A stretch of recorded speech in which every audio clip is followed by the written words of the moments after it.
તે દિવસે હું સરના ઘરે ખાવાનું બનાવવા ગઈ હતી. બહાર રાત ધીમે ધીમે ઘેરાતી જઈ રહી હતી અને ઘરની અંદર શાંતિ ફેલાયેલી હતી. હું રસોઈમાં ચૂલાની સામે ઊભી રહીને જમવાનું બનાવી રહી હતી. મારી પાસે પૈસા નહોતા, એટલે મારી નાનકડી દીકરી કલ્યાણીની ક્લાસની ફી ભરવાને બદલે હું આ કામ કરતી હતી. એવામાં અચાનક મને લાગ્યું કે સર મારી બિલકુલ પાછળ ઊભા છે અને ચૂપચાપ મને જોઈ રહ્યા છે. હું કામ પતાવીને નીકળવાની તૈયારી કરતી હતી ત્યાં જ તેમણે મારો હાથ ખૂબ જ હળવેથી પોતાના હાથમાં લઈ લીધો. હું ચોંકીને તેની તરફ જોઈ અને તેમની આંખોમાં એવું કંઈક હતું કે જેણે પછીની જ ક્ષણે મારું આખું જીવન બદલી નાખ્યું. તો નમસ્કાર દોસ્તો, મારું નામ માધવી છે. હું 33 વર્ષની છું. મારા જીવનનો આધાર છે મારી નાની માસૂમ દીકરી કલ્યાણી, જે હવે 9 વર્ષની થઈ ગઈ છે. અમે બંને જ એક નાનકડી ઝૂંપડીમાં રહીએ છીએ, જ્યાં વરસાદમાં છત ટપકે છે, ઉનાળામાં દિવાલો તપી જાય છે અને શિયાળાની રાતો થીજાવી નાખે તેવી ઠંડીમાં કાપતા કાપતા પસાર થાય છે. પણ આ બધાની વચ્ચે પણ અમારું જીવન કોઈ રીતે ચાલ્યા જ કરે છે. મારા પતિનું કેટલાય વર્ષ પહેલાં અચાનક અવસાન થયું હતું અને તે જ દિવસથી મારા જીવનની બધી છત્રી એકસાથે તૂટી પડી. ઘરની બધી સુરક્ષા એક જ પળમાં ખતમ થઈ ગઈ. તોય મેં મારી દીકરી માટે જીવવાનો નિર્ણય લીધો. એ હજી 3જા ધોરણમાં ભણે છે. નિરાતે મનથી આ દુનિયાને જુએ છે અને એની માસૂમ હસી મારા આખા દિવસની થાક એક જ પળમાં દૂર કરી દે છે. એક દિવસ એ સ્કૂલેથી ઘરે આવી અને બેગ મૂકતા જ ઉત્સાહથી બોલી, માં, બીજા બાળકોની જેમ હું પણ ટ્યુશન ક્લાસ જઈ શકું? નવા સર આવ્યા છે, બધા એમની પાસે ભણવા જાય છે. મેં એની તરફ જોયું. એની આંખોમાં ચમક હતી, પણ મારા મનમાં એક જ વાત ફરતી હતી, પૈસા ક્યાંથી લાવું? મેં ધીમેથી કહ્યું, બેટા, ક્લાસ લગાવવાની જરૂર નથી, આપણી પાસે પૈસા નથી. એ તરત બોલી, માં, એમની ફી વધારે નથી, માત્ર 700 રૂપિયા છે. મારા બધા મિત્રો જાય છે, મને પણ જવું છે. એનો અવાજ મારા અંતરમાં ઉતરી ગયો. હું બીજાના ખેતરમાં આખો દિવસ કામ કરીને કોઈ રીતે ઘર ચલાવતી હતી. પગમાં બળતરા, ચહેરા પર ધૂળ, હાથમાં થોડીક કમાણી, પણ આ બધાની વચ્ચે દિલમાં એક જ ઈચ્છા હતી, મારી દીકરીને મારા કરતાં વધુ સારું જીવન આપું. થોડું વિચારીને હું મનની બધી ચિંતા ગોઈને હા કહી દીધું. એ ખુશીથી ઉછળીને મારી પાસે આવી, મારા ગાલ પર પ્યારભર્યું ચુંબન કર્યું અને તરત જ ભણવા બેસી ગઈ, જાણે એની દુનિયામાં નવું ફૂલ ખીલી ગયું હોય. એ રાત્રે મેં ખાવાનું બનાવ્યું. અમે બંનેએ શાંતિથી જમ્યા અને દિલમાં થોડીક આશા લઈને સૂઈ ગયા. બીજા દિવસે એ જાગતા જ બોલી, માં, આજે સાંજે સ્કૂલ પછી આપણે સરને મળવા જઈએ, ઠીક છે? એના ઉત્સાહને જોઈને મારી બધી થાક જાણે હવામાં ઓગળી ગઈ. મેં એને સ્કૂલે મૂકી અને પોતે ખેતરના કામે ચાલી ગઈ. આખો દિવસ ધૂળ માટીમાં મજૂરીમાં ડૂબેલો શરીર થાકી ગયું હતું, પણ મનમાં એક અદૃશ્ય ઉર્જા હતી, પોતાની દીકરી માટે કંઈ પણ કરી છૂટવાની. સાંજે ઘરે પાછા ફરી ત્યારે એ મારી જ રાહ જોઈને બેઠી હતી. યુનિફોર્મ પણ બદલ્યા વગર બોલી, માં, ચાલો ને, સરને મળી આવીએ. અમે બંને રસ્તે ચાલવા લાગ્યા. એને સરનું ઘર ખબર હતું, મને નહીં, એટલે એ મારી આગળ આગળ નાના નાના પગલાં દોડતી જતી હતી. એ નાના પગલાંમાં પણ મને એનું સપનું દેખાતું હતું. અમે એક જૂની ચાલ જેવી બસ્તીમાં પહોંચ્યા. ત્યાં 2 ઓરડાનું નાનું ભાડાનું ઘર હતું. દરવાજો અડધો ખુલ્લો હતો. મેં ડોકું કરીને જોયું. લગભગ 33-34 વર્ષના એક યુવાન શિક્ષક બાળકોને ભણાવી રહ્યા હતા. સાફ સુથરો ચહેરો, મજબૂત શરીર, સાદા કપડાં, શાંત ચહેરા પર હળવી સ્મિત. પહેલી જ નજરે મન પર છાપ છોડી દે તેવું વ્યક્તિત્વ. એની ભણાવવાની રીત એટલી શાંત અને સંયમી હતી કે બાળકો પણ એકાગ્રતાથી સાંભળતા હતા. હું થોડી વાર એમ જ ઊભી રહી. આજે પહેલી વાર એવું થયું કે મેં કોઈ અજાણ્યા પુરુષને આટલું ધ્યાનથી જોયો. એ થોડી ક્ષણો રોકાઈને મને જોવા લાગ્યા. એમની આંખોમાં એક ગહન શાંતિ હતી કે મને એમના પર અજાણે વિશ્વાસ થવા લાગ્યો. એક પળ માટે તો મને લાગ્યું કે કદાચ હું થોડી સભ્ય અને સારી દેખાતી હોઈશ, એટલે જ મને જોઈ રહ્યા છે. પણ તરત જ મેં એ વિચાર હળવો કરી દીધો. મેં ધીમા અવાજે કહ્યું, સર, આવી શકું છું સર? એમણે વિચારોમાંથી બહાર આવીને સ્મિત કરીને કહ્યું, હા હા, આવો. મેં આગળ વધીને કહ્યું, આ મારી દીકરી કલ્યાણી છે. 3જા ધોરણમાં ભણે છે. મારે એને તમારી પાસે ક્લાસ લગાવવો છે. એમણે મારી દીકરી તરફ જોઈને નરમ સ્મિત કરીને કહ્યું, હા બિલકુલ. મને બાળકોને ભણાવવું ખૂબ ગમે છે. ભણાવવું એ જ મારી સૌથી મોટી ઈચ્છા છે. મેં થોડી હિચકાટ સાથે પૂછ્યું, દીકરીની ફી કેટલી છે? એમણે સહજતાથી કહ્યું, 700 રૂપિયા. એક પળ માટે મારું મન અંદરો અંદર ડગમગી ગયું. મારી કમાણીની મર્યાદા મને સારી રીતે ખબર હતી અને આ 700 રૂપિયા મારી માટે પહાડ ચડવા જેવા હતા. મારા મોંમાંથી આપોઆપ નીકળી ગયું, થોડું ઓછું થઈ શકે સર? અમારી હાલત થોડીક મુશ્કેલ છે. મારો અવાજ કાપી રહ્યો હતો. થોડી ક્ષણો વિચારીને એમણે સ્મિત કરીને કહ્યું, ઠીક છે, તમે જેટલું આપી શકો એટલું આપજો. હું પૈસા માટે ભણાવતો નથી. આ એક વાતથી મારા મન પર છવાયેલા ભારે વાદળો હળવા થઈ ગયા. અચાનક એમના માટે મનમાં આદરની નરમ છાયા ઉતરવા લાગી. મેં માથું હલાવીને કહ્યું, તો પછી કાલથી હું મારી દીકરીને મોકલીશ. એમણે ઠીક છે કહીને સ્મિત કર્યું અને અચાનક હાથ આગળ કર્યો. મારું નામ અશોક. મેં હળવા સંકોચ સાથે પણ આદરથી પોતાનો હાથ એમના હાથમાં મૂકીને કહ્યું, મારું નામ માધવી. એમણે મારી આંખોમાં જોઈને કહ્યું, ખૂબ સુંદર નામ છે, તમારા જેવું જ. મારા કાન ગરમ થઈ ગયા. મેં આપોઆપ હળવું સ્મિત કર્યું અને ઝટકે હાથ પાછો ખેંચી લીધો. આવી વાતોની મને ટેવ નહોતી.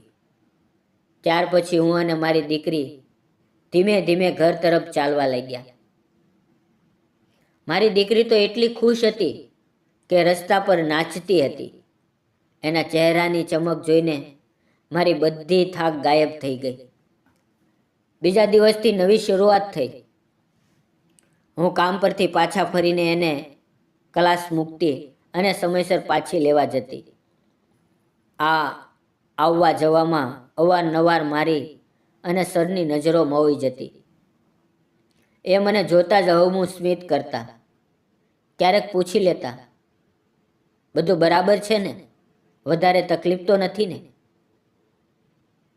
હું હંમેશા થોડું અંતર જાળવી રાખતી, પણ અશોક સરનો અપનાપો, નમ્ર સ્વભાવ અને મારી દીકરી પ્રત્યેનો સાફ સ્નેહ, એ બધું ધીમે ધીમે મારા દિલમાં થોડી જગ્યા બનાવતું જતું હતું. એ હંમેશા કહેતા, તારી દીકરી ખૂબ ઝડપી છે, મોટી થઈને તારું નામ જરૂર રોશન કરશે. સાચું કહું તો એને ક્લાસની એટલી જરૂર નથી, પણ શીખવાનો મોકો મળે તો વધુ સારું. આ વાતો સાંભળીને મારા શરીરમાં ગર્વની ગરમાહટ ફેલાઈ જતી. મારી મહેનત વ્યર્થ નહોતી જતી એવું લાગતું. પણ નસીબનો રસ્તો ક્યારેય સીધો નથી હોતો.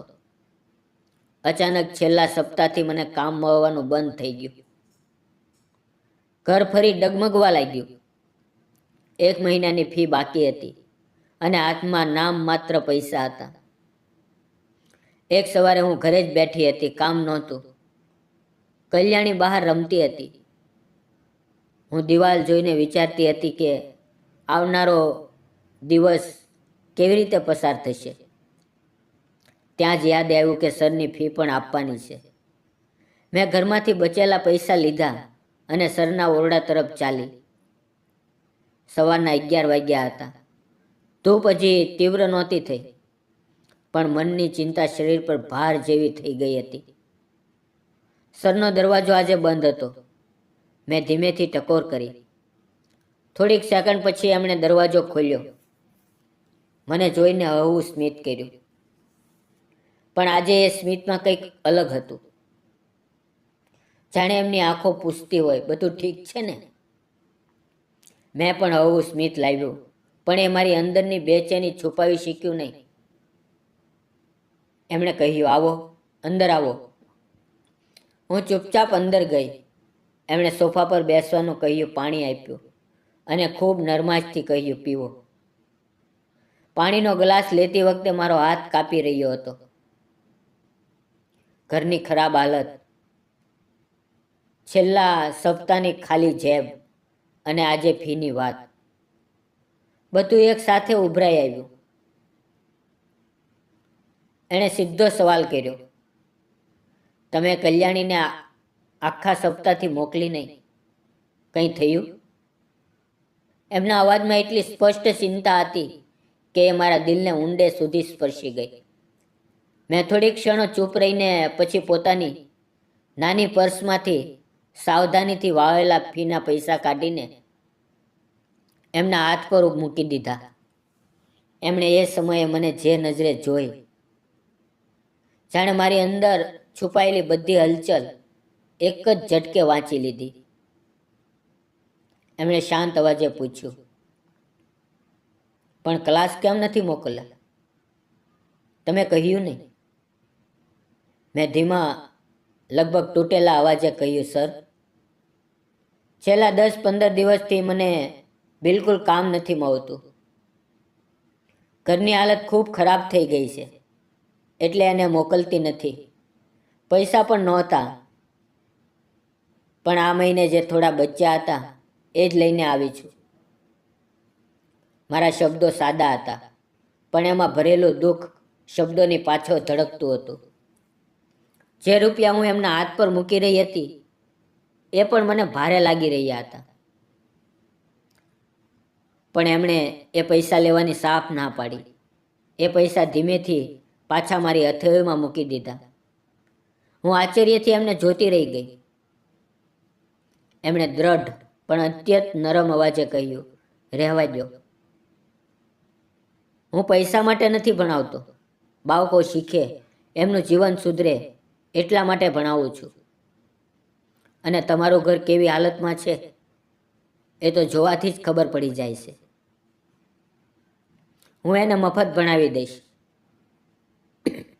આ એક વાતથી મારી આંખોમાં તરત પાણી આવી ગયું. મારા જીવનમાં આવા નિર્મળ દિલવાળા લોકો ભાગ્યે જ મળ્યા હતા. પણ મેં આંસુ રોકતા રોકતા કહ્યું, ના સર, એટલી મદદ ન કરો. આ પૈસા લઈ લ્યો. એમણે ફરી માથું હલાવીને સાફ ના પાડી. મારી અંદર અચાનક ઘણી લાગણીઓ એક સાથે ઉઠી. થોડું દુઃખ, થોડો સંકોચ અને થોડો ગાઢ આત્મસન્માન. મેં કમર સીધી કરીને અવાજને જેટલો સ્થિર રાખી શકી એટલો રાખીને કહ્યું, જો તમારી પાસે કોઈ કામ હોય તો કહેજો, હું કરી લઈશ. હું મફતનું શિક્ષણ નહીં લઉં. મારે કોઈનો ઉપકાર નથી જોઈતો. હું મારી દીકરી માટે પોતે લડીશ. એટલે તમે પૈસા લઈ લો. મારો અવાજ કાપતો હતો, પણ એમાં એક ડૂબેલો સ્વાભિમાન પણ હતો. જીવને મને આ સૌથી મોટો પાઠ શીખવ્યો હતો. પછી ભલે કેટલોય મુશ્કેલ સમય હોય, પણ સન્માન કદી ન છોડવું. એમણે મારી તરફ જોયું ને અંત્ય ઈમાનદાર નરમ સ્મિત કર્યું. પછી ધીરજથી પૂછ્યું, તો મને કહો, હું તમને કયું કામ આપું? એમના અવાજમાં સચ્ચાઈ હતી અને એ સાદગી મારી અંદર કોઈ અજાણી ગરમાહટ જેમ ઉતરતી જતી હતી. મેં થોડું સાહસ એકઠું કરીને કહ્યું, તમે એકલા રહો છો ને? એમણે માથું હલાવ્યું.